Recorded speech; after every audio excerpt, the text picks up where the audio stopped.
খুশি বাংলা মিডিয়া, আমি সঙ্গে রয়েছি নেহা। আজকে বিশেষ বিশেষ খবরের দিকে নজর রাখবো। মঙ্গলবারের নবান্ন অভিযানে ছাত্র সমাজের মিছিলের উপর পুলিশের আক্রমণের প্রতিবাদে বুধবার ভোর ৬টা থেকে ১২ ঘন্টার বাংলা বন্ধের ডাক দিয়েছে বিজেপি।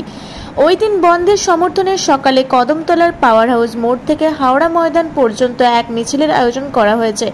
বন্ধ সর্বাত্মক সফল করতে আহ্বান জানান দলের হাওড়া সদরের জেলা সভাপতি রমাপ্রসাদ ভট্টাচার্য। মঙ্গলবার সন্ধ্যায় এক সাংবাদিক বৈঠক করেন তিনি। ভারতীয় জনতা পার্টি বাংলা বন্ধ দেখেছে। আজকে ছাত্রদের ওপর যে নির্মম অত্যাচার করেছে পুলিশ, এবং তার সঙ্গে জড়িয়ে আছে যে আরজি করে যে নৃশংস বিষয় হয়েছে, এই দুটি প্রতিবাদে ভারতীয় জনতা পার্টি বাংলা বন্ধ দেখেছে। আর ভারতীয় জনতা পার্টি রাষ্ট্রবাদী পার্টি, এই যে এবং আমরা মানুষের কাছে দায়বদ্ধ,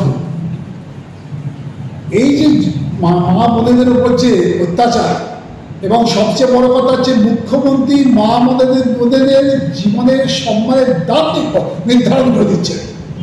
এই জিনিস বাংলা সহ্য করবে না, বাংলার জনগণ সহ্য করবে না। আজকে আপনারা দেখেছেন যে ওটা রাত দখল করা যে মায়ের বোনেরা বেরিয়েছে, এটা তো বিজেপির দিকেও না, আজকে গোটা পশ্চিমবঙ্গের ভূমি আজকে তার প্রতিবাদ করছে। বহুদিন আগেও দ্বিজেন্দ্র রায় একটা কবিতা লিখেছিলেন, কে করিবে প্রাণের মায়া যখনও বিপন্না জননী যারা। তাই জননী এবং মায়েদের এবং বোনেদের উপর যে অত্যাচার হয়েছে, এবং তার প্রতিবাদে যে ছাত্র সমাজ, কোনো পলিটিক্যাল ব্যাপারের নয়, সাধারণ ছাত্র সমাজ আজকে বেরিয়েছিল নবান্ন অভিযানে, তাদেরকে যে নির্মমভাবে লাঠিচার্জ হয়েছে, তারা রিহার দেওয়া হয়েছে, এবং যে তাদের উপর অত্যাচার হয়েছে, এর প্রতিবাদে আজকে আমরা অবরোধ করেছি বেলা 3টে।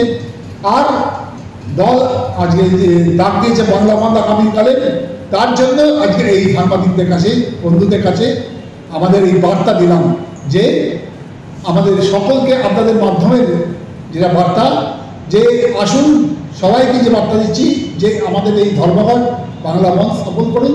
এর মধ্যে দিয়ে আমরা আপনারা বার্তা দিন যে এই জিনিস বাংলায় চলতে পারে না, এই হয়েছে বিষয়।